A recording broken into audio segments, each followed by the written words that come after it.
Vio un rostro cubierto por una pátina de sudor y un par de ojos tan negros y brillantes como la obsidiana de la que estaba plagada la ciudad. El hombre le devolvió la mirada y por primera vez desde que lo había conocido en el círculo de la hoguera esbozó una sonrisa radiante y genuina, mostrando sus dientes blancos en contraste con la tez marrón. «Es fantástico», dijo, tomando la mano de Nora y apretándola entre las suyas. «Es casi increíble. Todos tenemos mucho que agradecerte, tal vez yo mismo más que los demás». Había una fuerza curiosa en su voz grave y vibrante. Con los años había llegado a creer, con la misma fe con la que creo en todos los demás, que nunca conoceríamos los secretos de los Anasazi. Pero en esta ciudad se halla la clave, lo sé, estoy seguro, y me siento muy afortunado por formar parte de ello. Descargó su mochila, la dejó en el suelo y se sentó junto a Nora. «Tengo que decirte algo», añadió. «Puede que este no sea el mejor momento, pero luego será más difícil cuanto más tiempo permanezcamos aquí». Nora lo miró. «¿Sí?» «Ya sabes que soy partidario del ZST. Por supuesto, no soy tan fanático como otros, pero creo que sería un crimen muy grave alterar el orden de las cosas que hay en esta ciudad, robarle su esencia y guardarla bajo llave en los almacenes de los museos». «No me digas que te van esas gilipolleces», intervino Black. «Lo del ZST solo es otra moda pasajera de lo políticamente correcto. El verdadero crimen sería dejar esta ciudad sin explorar. Piensa en lo mucho que podemos aprender». Aragorn lo miró fijamente. «Podemos aprender todo lo que necesitemos saber sin saquear la ciudad». «¿Desde cuándo se le llama saquear a realizar una excavación arqueológica disciplinada?», preguntó Sloan, tratando de mantener las formas. «La arqueología de hoy es la rapiña del mañana», repuso Aragorn.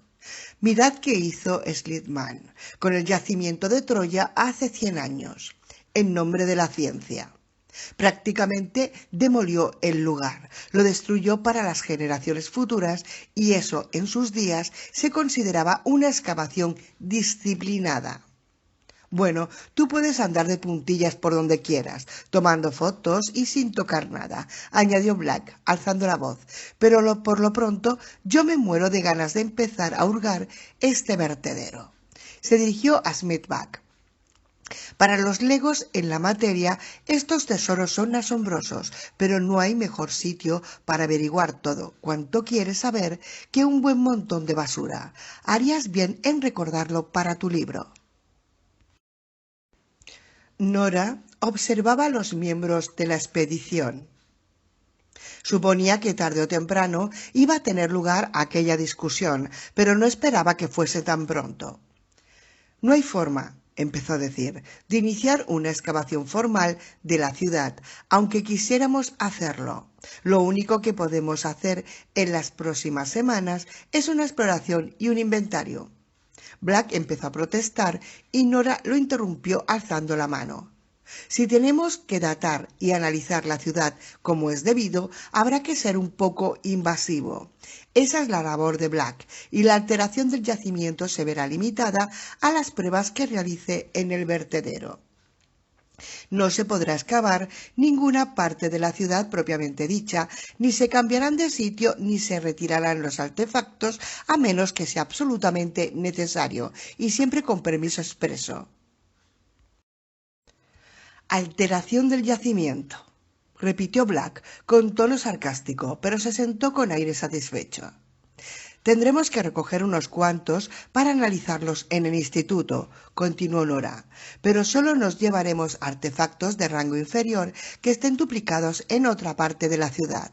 A largo plazo el instituto deberá decidir qué hacer con el yacimiento, pero, Enrique, te prometo que les aconsejaré que dejen Quivira intacta». Miró deliberadamente a Sloan, que estaba escuchando con atención. «¿Estás de acuerdo?». Al cabo de un momento Sloan asintió. Aragorn miró primero a una y luego a la otra. «Teniendo en cuenta las circunstancias, supongo que con eso bastará. A continuación volvió a sonreír y se puso en pie. Sorprendidos, todos guardaron silencio. Nora agregó: «Recibe nuestras más sinceras felicitaciones». La mujer sintió una repentina oleada de satisfacción al escuchar el coro de aplausos rematado por un largo silbido de Black. Luego Smith-Bag se levantó y alzó una cantimplora. «Yo quisiera proponer un brindis por Patrick Kelly. De no haber sido por él, no estaríamos hoy aquí». Aquella súbita referencia a su padre, procedente de unos labios tan inesperados como los de Smith-Bag, consiguió que a Nora se le hiciese un nudo en la garganta. Había tenido a su padre muy presente durante todo el día, pero al final no había conseguido encontrar ningún rastro de él, y se sintió agradecida por la referencia de Smith-Bag. «Gracias», dijo. Smith-Bag bebió un sorbo y pasó la cantimplora a los demás. El grupo se quedó en silencio. En el valle la luz estaba menguando con rapidez y pese a que iba siendo hora de que bajasen por la escalera de cuerda para cenar, todos parecían reacios a abandonar el mágico entorno. Lo que no acabo de entender es por qué diablos no se llevaron consigo todas estas maravillas, comentó Smith-Bag. Es como largarse de Fort Knox. Muchos asentamientos Anasazi muestran un abandono similar, informó Nora. Esta gente se desplazaba a pie, no tenían animales de carga. Era más lógico dejar atrás los enseres personales y fabricar otros al llegar a un nuevo hogar. Cuando los Anasazi se trasladaban, únicamente solían llevarse consigo los objetos más sagrados y las turquesas. Pero parece como si hubiesen dejado hasta las turquesas, ya que todo esto está lleno de ellas. Es cierto, convino Nora al cabo de un momento. No se trató de un abandono típico, sino que parecieron dejarlo absolutamente todo. Eso es, en parte, lo que convierte a esta ciudad en un yacimiento único. Las riquezas de la ciudad y los numerosos objetos religiosos me llevan a pensar que debió de haber sido un centro religioso que eclipsó incluso a Chaco, dijo Aragón, una ciudad de sacerdotes. ¿Una ciudad de sacerdotes?, repitió Black con aire escéptico. ¿Y por qué iban a fundar una ciudad de sacerdotes precisamente aquí, en los confines del reino de Anasazi? Lo que me resulta más interesante es la asombrosa naturaleza defensiva del lugar. Incluso el propio yacimiento, también escondido en este cañón aislado, es prácticamente inexpugnable. Podría decirse que esta gente estaba paranoica. Yo también lo estaría si tuviese la clase de riquezas que tenían ellos, murmuró Sloan.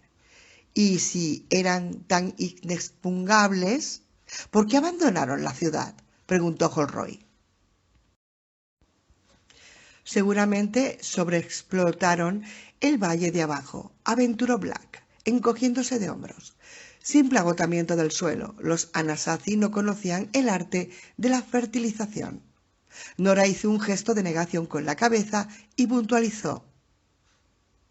Para empezar, teniendo en cuenta su tamaño, es imposible que los cultivos del valle bastasen para abastecer a la ciudad.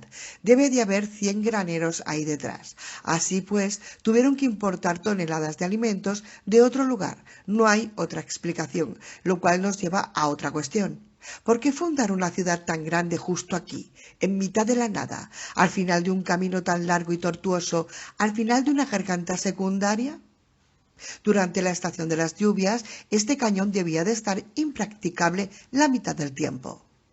Como ya he dicho, intervino Aragón, era una ciudad de sacerdotes al final de una difícil peregrinación ritual. Es lo único que tiene sentido. Sí, claro, repuso Blanc con desdén. En caso de duda, siempre se puede echar las culpas a la religión. Además, los Anasazi eran igualitarios, no creían en una jerarquía social. La idea de que tuvieran una ciudad sacerdotal o una clase dominante es absurda. Se produjo un nuevo silencio.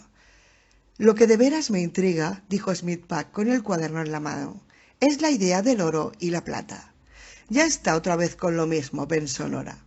Como te dije en la barca, le explicó con más dureza de lo que pretendía, los Anasazi no tenían metales preciosos.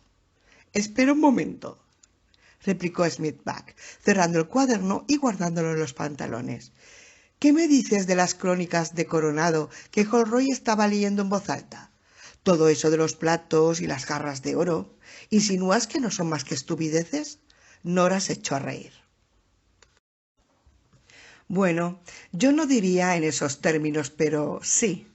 Los indios solo les decían a los españoles lo que éstos querían oír. La idea consistía en asegurarles que el oro estaba en otra parte, lo más lejos posible, para deshacerse de ellos cuanto antes. Seguramente la culpa fue del traductor, añadió Aragón con una sonrisa. Venga ya, insistió Smith-Pack. Quivira no fue una invención de los indios. ¿Por qué iba a serlo el oro? Holroyd carraspeó y aclaró. Según el libro que estaba leyendo, Coronado llevaba muestras de oro consigo. Cuando puso a prueba a los indios, enseñándoselas junto con otras de cobre, plata y hojalata, los indios identificaron los metales preciosos desde el principio. Sabían lo que eran. Smith-Pack se cruzó de brazos e inquirió. ¿Lo ves?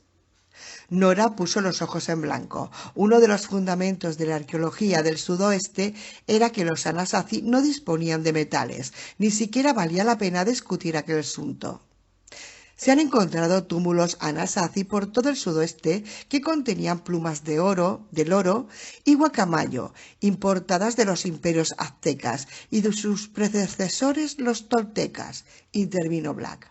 También se han hallado turquesas de Nuevo México en los enterramientos aztecas y sabemos que los Anasazi mantenían fuertes vínculos comerciales con los toltecas y los aztecas, esclavos, obsidiana, ágatas, sal y cerámica. ¿A dónde quieres llegar?, le preguntó Nora. Simplemente digo que con todos esos lazos comerciales no es del todo impensable que los Anasazi llegasen a traficar con oro. Nora apenas podía creer lo que acababa de oír, sobre todo viniendo de Black. Holroyd, Swire e incluso Sloan estaban escuchando con atención. Si realmente tenían oro, empezó a decir Nora, tratando de no perder la paciencia. En las decenas de miles de yacimientos Anasazi excavados en los últimos 150 años, habríamos encontrado restos. Pero ninguna excavación ha descubierto ni el más mínimo rastro de oro. La conclusión es la siguiente. Si los Anasazi tenían oro, ¿dónde diablos está? Puede que esté justo aquí, respondió Smith-Pack despacio. Nora lo miró fijamente y luego se echó a reír. Bill, ponte un paño de agua fría en esa mente calenturienta que tienes. Hoy he visto una docena de habitaciones llena de cosas increíbles, pero ni rastro de oro. Si encontramos oro en Quivira, me comeré ese ridículo sombrero tuyo, ¿de acuerdo? Ahora vayamos abajo y veamos qué milagro nos ha preparado el chef Bonarotti para cenar. 27. Nora miró con ansiedad a la figura que bajaba haciendo rapel, 120 metros por encima de su cabeza, un insecto de colores brillantes pegado a la arenisca. Black y Holroyd también estaban mirando hacia arriba, inmóviles junto a Nora, y muy cerca de allí Smith-Pack aguardaba con la libreta en la mano como si esperase que ocurriera un desastre en cualquier momento. Se oyó un fuerte chasquido metálico cuando Sloan clavó el pico en la roca roja para abrir un agujero. Mientras Nora la observaba, Sloan fijó la siguiente porción de la escalera de cuerda en la pared de roca y luego se deslizó con facilidad otros 3 metros hacia abajo para colocar la siguiente pieza del equipo de escalada. Para que funcionasen el receptor de información meteorológica y el equipo de comunicaciones era necesario colocarlos en lo alto del cañón, muy por encima de donde se hallaba Quivira. 2 horas antes, Nora y Sloan habían terminado el mejor lugar para colocarlos, basado sus cálculos en una combinación de la ascensión más fácil y la cima más baja de un precipicio. El lugar resultó estar justo detrás del extremo opuesto de la ciudad y daba el lecho del valle, cerca de la entrada de la garganta secundaria por la que habían entrado. Quizá fuese el ascenso más fácil, pero seguía siendo aterrador. Nora recorrió la pared con la mirada abajo y arriba, deteniéndose en el último tramo. Sin duda se trataba del más difícil, un apabullante saliente de roca que parecía estar suspendido en el espacio. No obstante, Sloan se había limitado a sonreír. Grado 1, 5,10, A-2. Había murmurado, calculando visualmente la dificultad de la escalada. Mirad esos apoyos en las grietas, llegan casi hasta arriba, no habrá ningún problema. Y en una espectacular proeza de alpinista experta demostró tener razón.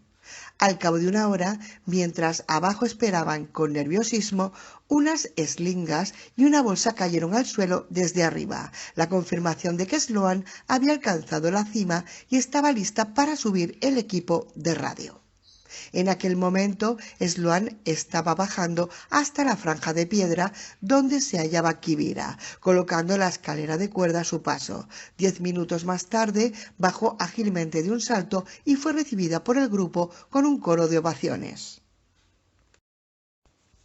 «Has estado fabulosa», la alabó Nora. Sloan se encogió de hombros y sonrió, complacida. 3 metros más y nos habríamos quedado sin escalera. ¿Estáis listos todos? Holroyd miró hacia arriba y tragó saliva. Supongo que sí. Tengo cosas muy importantes que hacer, comentó Black, así que ¿podría alguien recordarme otra vez por qué tengo que poner en peligro mi vida y mis piernas en esta escalada? No vas a poner nada en peligro, repuso Sloan, y se echó a reír. Luego añadió, esas fijaciones mías son a prueba de bombas. Y tienes la mala suerte, agregó Nora, de haber participado en un montón de excavaciones y de saber utilizar el equipo de radio. Te necesitamos como apoyo, dijo Holroyd. Sí, pero ¿por qué yo?, gruñó Black. ¿Por qué no Aragón? Tiene mucha más experiencia sobre el terreno que todos nosotros juntos. También tiene 20 años más que el resto del grupo, repuso Nora. Tú estás mucho más preparado para un esfuerzo físico como este. Los halagos a su condición física parecieron surtir el efecto deseado. Black sacó pecho y miró al precipicio con gesto severo. Entonces, andando, Sloan se dirigió a Smithback. ¿Vienes? Smithback miró arriba con vacilación. Será mejor que no, contestó. Alguien tiene que quedarse aquí abajo para recoger a los que se caigan. Sloan enarcó una ceja para dar a entender que ella esperaba aquella respuesta de él. Muy bien. Aaron, ¿por qué no subes tú primero y yo te sigo? Peter, tú irás el tercero y Nora la última. Nora advirtió que Sloan había intercalado a los escaladores inexpertos con los más expertos. ¿Por qué tengo que ir yo primero?, preguntó Black. Créeme, es más fácil cuando no hay nadie delante de ti. Así hay menos probabilidades de que acabes comiéndote una bota. Black no parecía muy convencido, pero agarró la base de la escalera de cuerda y empezó a trepar por ella. Es como subir por la escalera de Kibira, solo que más largo, dijo Sloan. No apartes el cuerpo de la roca y separa los pies de ella. Descansa en cada saliente. El tramo más largo es el último. Debe de tener unos 60 metros. Sin embargo, cuando Black llegó al segundo punto de apoyo, de repente perdió el equilibrio. Sloan avanzó con gran rapidez, mientras Black empezaba a caer dando bandazos. La mujer lo agarró antes de embestirla, y ambos acabaron despatarrados en el montículo de arena que había al pie del precipicio. Black encima de Sloan. Los dos se quedaron inmóviles y Nora se acercó corriendo. Vio que Sloan estaba temblando. Parecía estar ahogándose, pero cuando se agachó, presa de pánico, descubrió que la joven estaba carcajeándose con una risa histérica. Black parecía paralizado por el miedo o por la sorpresa y tenía la cara enterrada en los pechos de Sloan. Muerte. ¿Dónde está tu aguijón? Entonó Smithback con sorna. Sloan seguía riendo entre jadeos. Finalmente logró decir: Aarón, se supone que tienes que escalar hacia arriba y no hacia abajo. No hizo ningún movimiento para quitarse a Black de encima y al cabo de unos minutos el científico se incorporó con el pelo revuelto. Se apartó de la mujer, mirándola a ella y a la escala de cuerda alternativamente. Sloan también se incorporó, todavía riendo entre dientes, y se sacudió el polvo de encima. Te estás dejando llevar por los nervios, le dijo. Solo es una escalera, pero si tienes miedo de caerte, puedes usar un arnés. Se puso de pie y se encaminó al petate con el equipo de escalada. En realidad es solo para emergencias, pero puedes utilizarlo para familiarizarte con la escalada. Extrajo un pequeño arnés de nylon y se lo puso a Black. Solo tendrás que trepar y dejarte llevar por la cuerda de seguridad. De ese modo no caerás.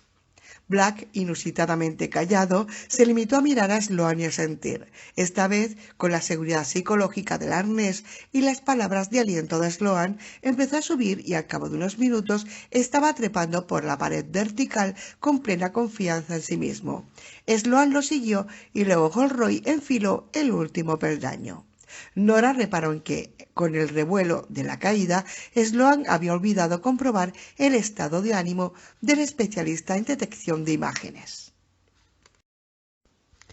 ¿Estás preparado para esto, Peter?, le preguntó. Holroyd la miró y sonrió con timidez. Que solo es una escalera, tal como ha dicho ella. Además, si voy a tener que hacer esto todos los días, será mejor que vaya acostumbrándome. El hombre respiró hondo y empezó a trepar por la escala. Nora lo siguió con cuidado. Comprobó un par de sujeciones de Sloan y vio que eran tan resistentes y seguras como había dicho su compañera. La experiencia le había enseñado que era mejor no mirar hacia abajo en las escaladas largas, de modo que mantuvo la mirada fija en los tres cuerpos que trepaban por la pared encima de ella. Siguieron largos minutos de escalada casi completamente vertical. Recuperaban el aliento en cada saliente. El tramo final terminó con un breve y escalofriante momento en que quedó suspendida en el aire hacia atrás al rodear la protuberancia de la roca. Por unos segundos las imágenes de la espalda del diablo se agolparon en su mente. Los arañazos desesperados sobre la roca resbaladiza, los relinchos de terror de los caballos mientras se precipitaban a una muerte segura unos metros más abajo.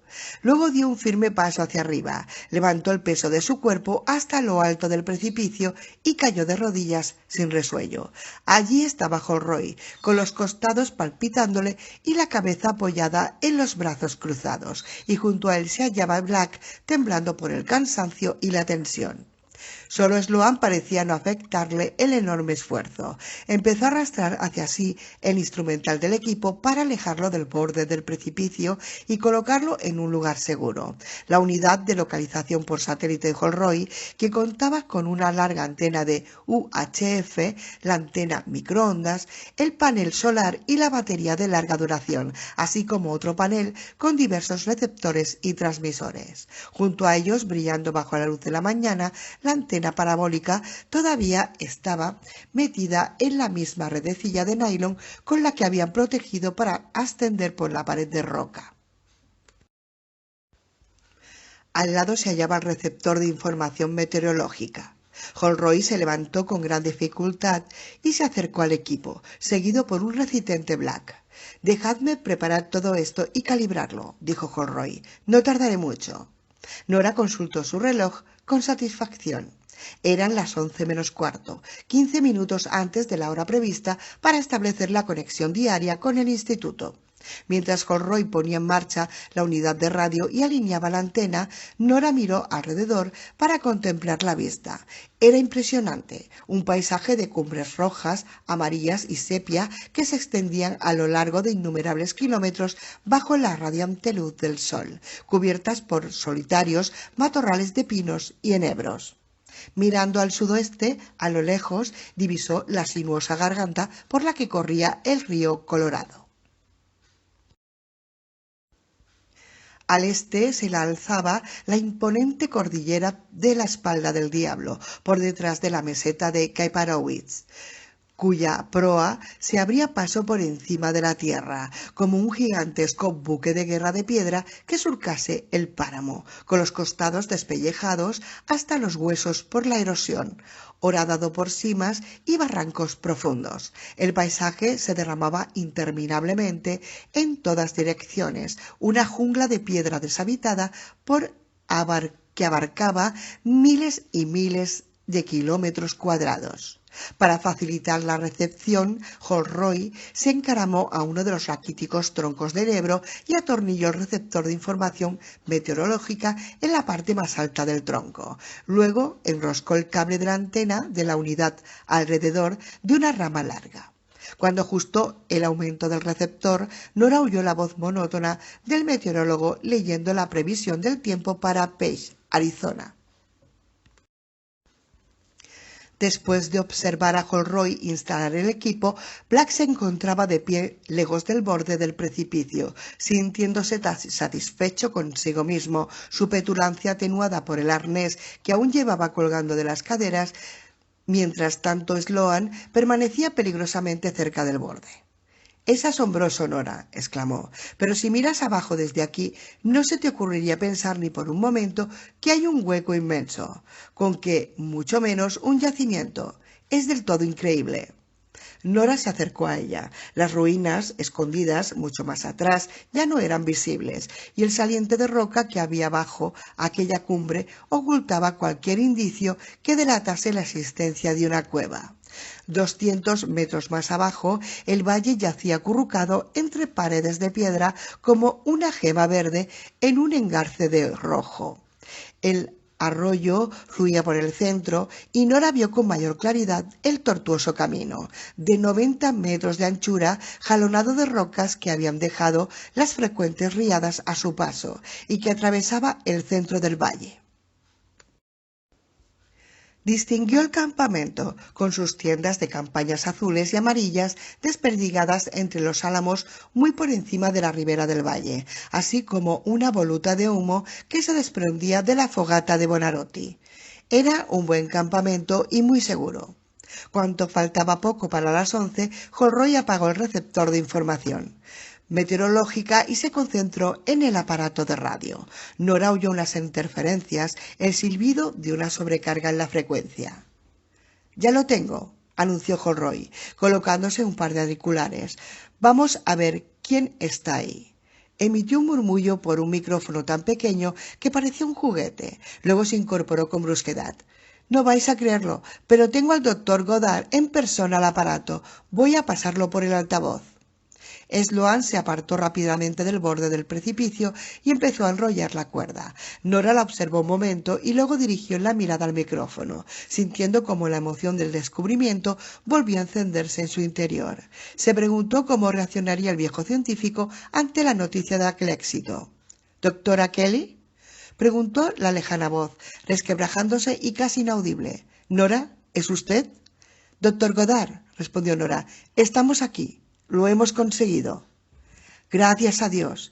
Se produjo un nuevo crujido provocado por las interferencias. He estado esperándolos todas las mañanas a las 11 en punto, un día más, y habría enviado una partida de rescate. Las paredes del cañón eran demasiado altas, de modo que no podíamos transmitir estando en camino, y tardamos unos cuantos días más de lo que habíamos calculado. Eso es lo que le dije a Blakewood. Se produjo un nuevo silencio. ¿Qué noticias tiene? Pese a las interferencias, la expectación y el temor de Goddard eran perceptibles. Nora hizo una pausa. No se había preparado del todo lo que estaba a punto de decir.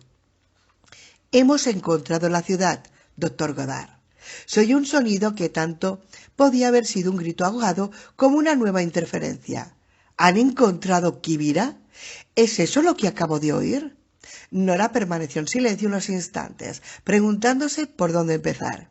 «Sí, es una ciudad gigantesca. Tiene al menos 600 habitaciones». «Malditas interferencias. No la he oído bien. ¿Cuántas habitaciones ha dicho?» «600». Se oyó otro ruido, como si el doctor jadeara o tosiera. Nora no estaba segura. ¡Oh, Dios! ¿En qué estado se hallan las ruinas? En muy buen estado. ¿Están intactas? ¿No han sido saqueadas? Todo está intacto. Maravilloso, maravilloso. El entusiasmo de Nora fue en aumento. Doctor Goddard, eso no es lo más importante. Siga, Nora, siga. La ciudad no se parece a ninguna de las otras descubiertas hasta ahora. Está llena de piezas de valor incalculable. Los habitantes de Quivira no se llevaron nada consigo. Hay cientos de cámaras repletas de objetos extraordinarios, la mayoría de ellos en perfecto estado de conservación. La voz adquirió un nuevo tono. ¿A qué se refiere con eso de objetos extraordinarios? ¿Vasijas? Eso y mucho más. La ciudad era inmensamente rica, como ningún otro yacimiento anasazi. Tejidos, culturas, esculturas, joyas de turquesa, pieles de búfalo pintadas, ídolos de piedra, fetiches, varas ceremoniales, paletas e incluso algunas máscaras de oración cachina de las primeras épocas, antiquísimas, todo ello en un estado de conservación inmejorable. Nora hizo una pausa y oyó una nueva y leve tos. Nora, ¿qué puedo decir? Es que escuchar todo esto es... ¿Está mi hija por ahí? Sí. Nora le pasó el micrófono a Sloan. ¿Sloan? Preguntó la voz desde Santa Fe. Sí, padre. ¿Es verdad todo eso? Sí, padre, lo es. Y no es ajena lo más mínimo. Es el descubrimiento arqueológico más importante desde que Simpson encontró el cañón del Chaco. Eso es mucho decir, Sloan. Su hija no respondió. ¿Cómo tenéis previsto llevar a cabo la exploración? Hemos decidido que habría que dejarlo todo in situ, sin mover las cosas de su sitio, salvo por las pruebas que hay que realizar en el vertedero de basuras. Hay materia suficiente para un año de análisis y catalogación sin tocar nada en absoluto. Pasado mañana tenemos previsto entrar en la Gran Quiva.